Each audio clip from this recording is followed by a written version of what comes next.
In the ancient kingdom of Eldoria, where white marble towers pierced the clouds and banners of deep crimson fluttered against golden skies, there lived a royal advisor named Lord Darius Vallon. Lord Darius was not merely respected, he was indispensable. Whenever King Alaric faced a dilemma, whether it involved war strategy, trade negotiations, or matters of justice, he would lean back upon his jeweled throne and say, "Bring me Darius." And Darius would come, calm, composed, eyes steady, and offer wisdom that never failed. Because of this, the other courtiers despised him. They smiled in his presence but whispered in shadowed corridors, "He thinks too highly of himself. The king listens only to him. One day, he will fall." But Darius paid them no mind. He had long ago learned that envy speaks louder than truth. One afternoon, during a grand assembly filled with nobles and generals, King Alaric stroked his silver beard thoughtfully and turned toward Darius. "You are undoubtedly the sharpest mind in this kingdom," the king declared. "Yet it seems wisdom does not flow in your blood." A murmur swept across the hall. Darius bowed slightly. "Your Majesty?" The king leaned forward. "Your son, Elias, is a fool." The hall erupted in quiet laughter. Darius felt heat rise in his chest, but his face remained steady. "May I ask what brings your Majesty to such a conclusion?" The king smiled. "Every morning when I walk among the marketplace, your son stands near the fountain. I call him over and place 2 coins before him, 1 gold, 1 copper.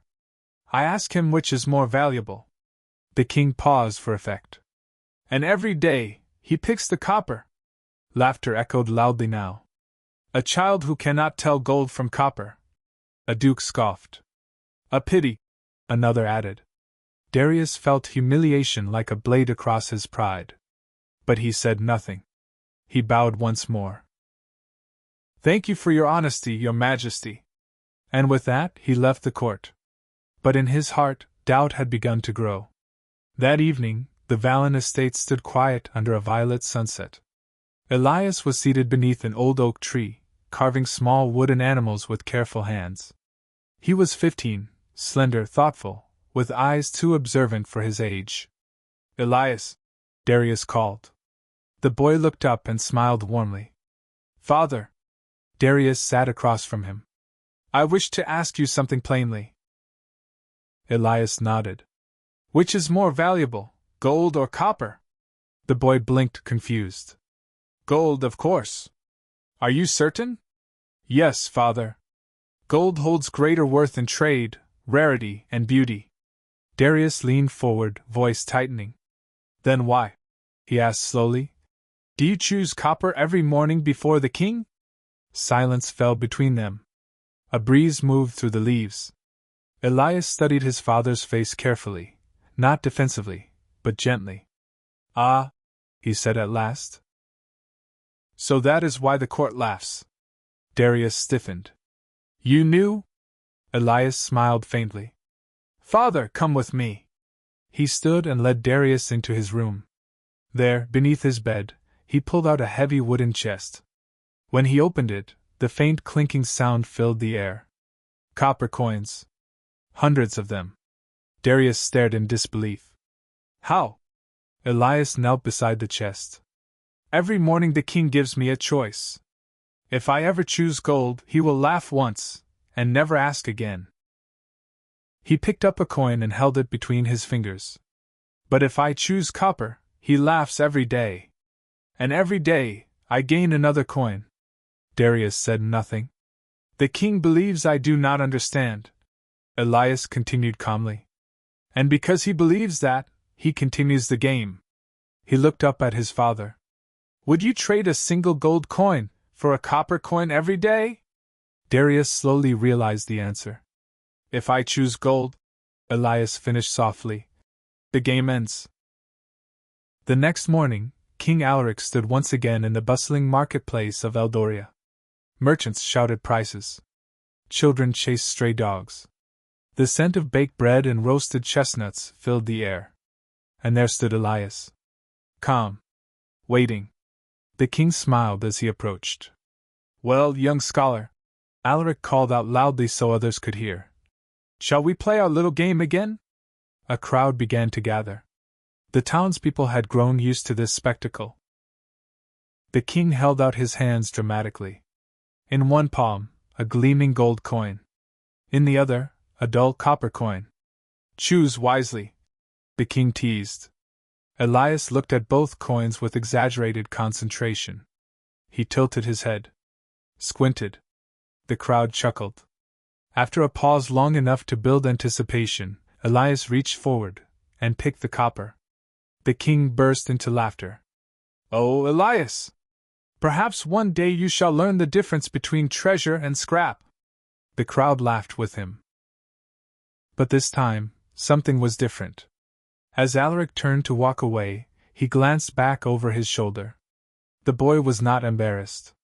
He was not confused. He was smiling. Not foolishly. Knowingly. The king's laughter faded slightly. That night, in the privacy of his chambers, Alaric could not shake the image of that smile. He looked certain. The king muttered. The next morning, he repeated the game. Once again, Elias chose copper. Again the laughter. Again the calm smile. By the fifth day, Alaric felt a strange discomfort creeping into his thoughts. Is the boy truly simple?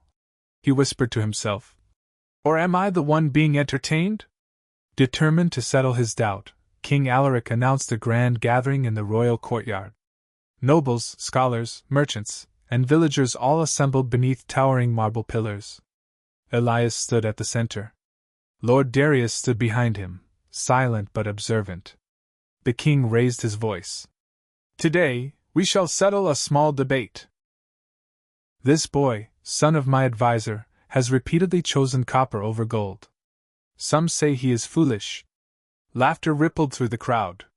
But today, the king continued, we will test him openly. A long velvet table was brought forward. Upon it were placed a pouch filled with gold coins, a pouch filled with copper coins, a small locked chest. The king spoke clearly. Elias, you may choose one of these three options.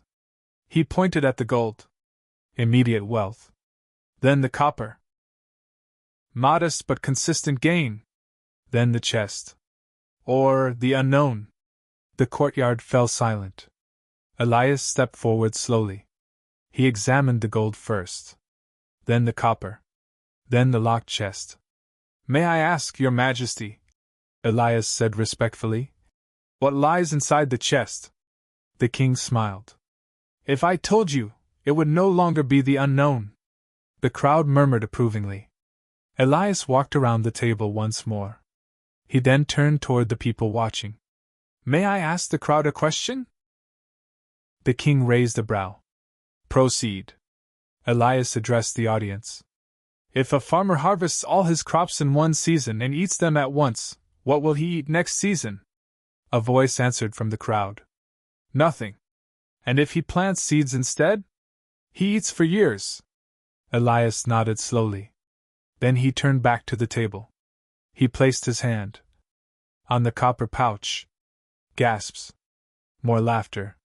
Even louder than before. The king folded his arms. You choose modest coins, when gold sits before you.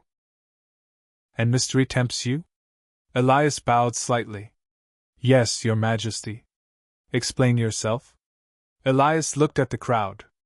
Gold is tempting. It shines. It impresses. It ends hunger today. He lifted the copper pouch gently. But copper feeds me tomorrow, and the day after that. He paused. As for the unknown, he glanced at the chest.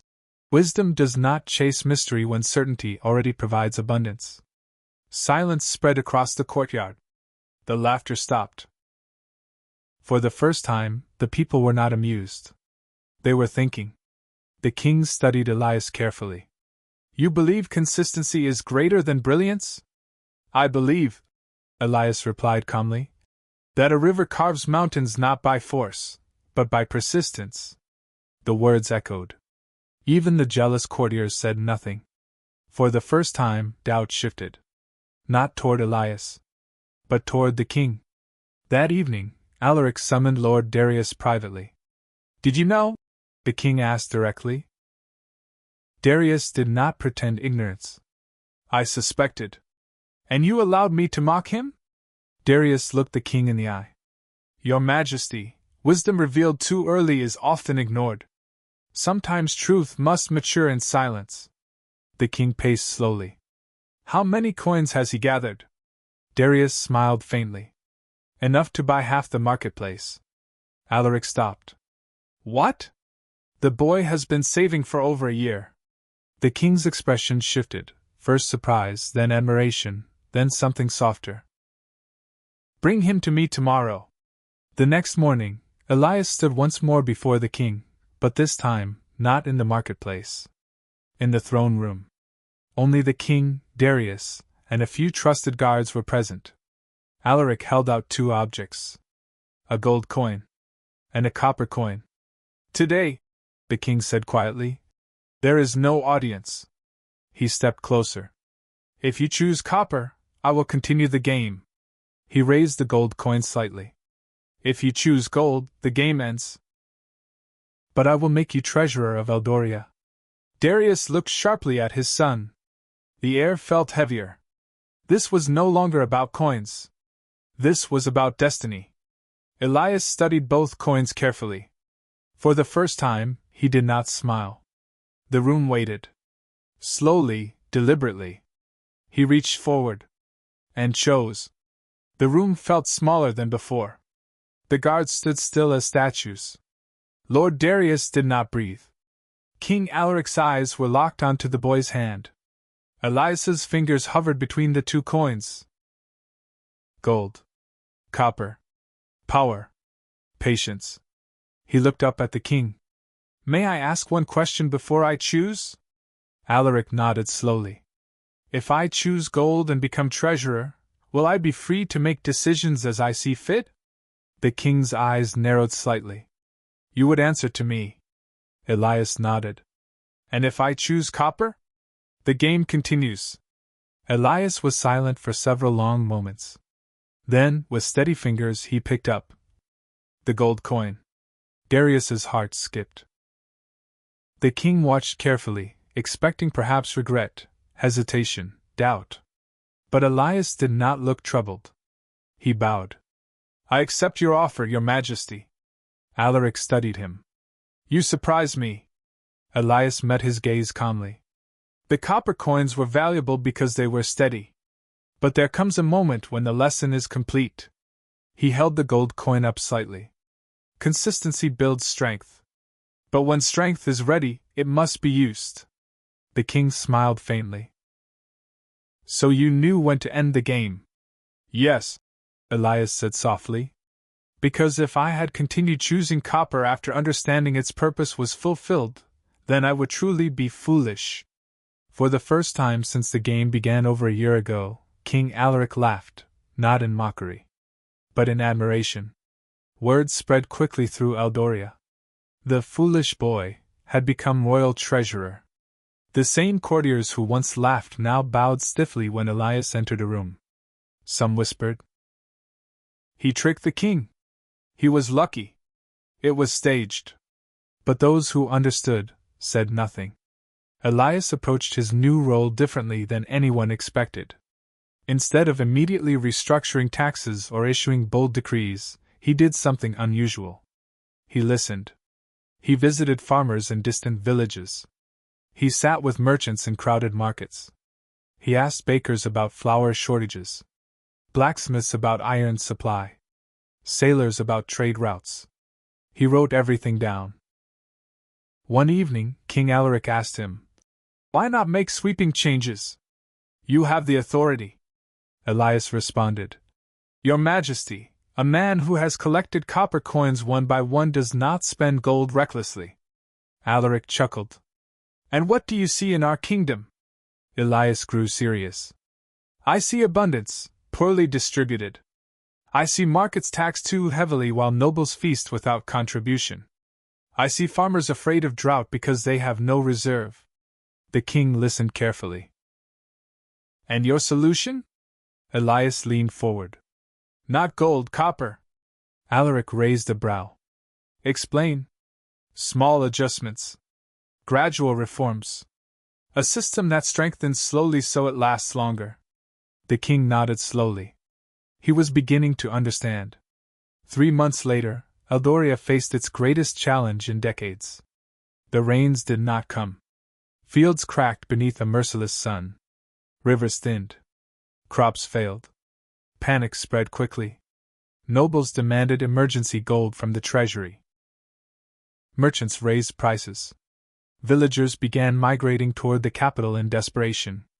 The court erupted in chaos. Release the reserves, one duke shouted. Buy grain from neighboring kingdoms, another insisted. Raise taxes temporarily, suggested a third. King Alaric turned to Elias. What do you advise? Elias did not panic. Open the copper vault. The room fell silent. The copper? Someone scoffed. That is insignificant. Elias remained calm. For years I stored not only coins, but grain contracts, trade agreements, small partnerships with villages others ignored. He spread documents across the table. Because we invested modestly and consistently, we have supply chains others overlooked. He looked directly at the nobles. While you laughed at copper, we prepared. The king's eyes widened. Can it sustain us? Elias nodded. If we ration wisely and assist farmers with seed for next season, yes. The court was stunned. The drought lasted 4 months. Eldoria survived. Not because of gold, but because of preparation built coin by coin. One evening, after the rains finally returned and green shoots began to rise again from the soil, King Alaric walked with Elias along the palace gardens. You taught me something, the king admitted quietly. Elias looked surprised. I mocked what I did not understand. Alaric continued. I valued brilliance over patience. He stopped walking. Tell me, Elias, were you ever offended by my laughter? Elias smiled gently. At first, perhaps. But then I realized something. And what is that? When someone laughs at you, they are revealing what they see, not what you are. The king absorbed the words slowly. And what did you see in me? Elias paused thoughtfully. A king who enjoyed entertainment, but was willing to learn. For a long moment neither spoke. The garden was quiet except for birds settling in the trees. You will one day be more than treasurer, Alaric said finally. Elias shook his head lightly. I am content building copper. The king laughed warmly. And perhaps that is why you are fit for gold. Years passed. Eldoria prospered steadily, not explosively, but reliably. Other kingdoms rose quickly and fell just as fast. But Eldoria endured. Parents began telling their children about the boy who chose copper. About the laughter. About patience. About knowing when to wait, and when to step forward. And whenever someone was called foolish for thinking differently, someone else would whisper, perhaps he is choosing copper. The world often rewards the loudest decision. But wisdom is rarely loud. Sometimes, intelligence hides behind simplicity. Sometimes, strength is built quietly. And sometimes, what looks like a foolish choice is the most strategic move of all. Choose gold when it is time. Choose copper when it builds tomorrow. But above all, choose with understanding.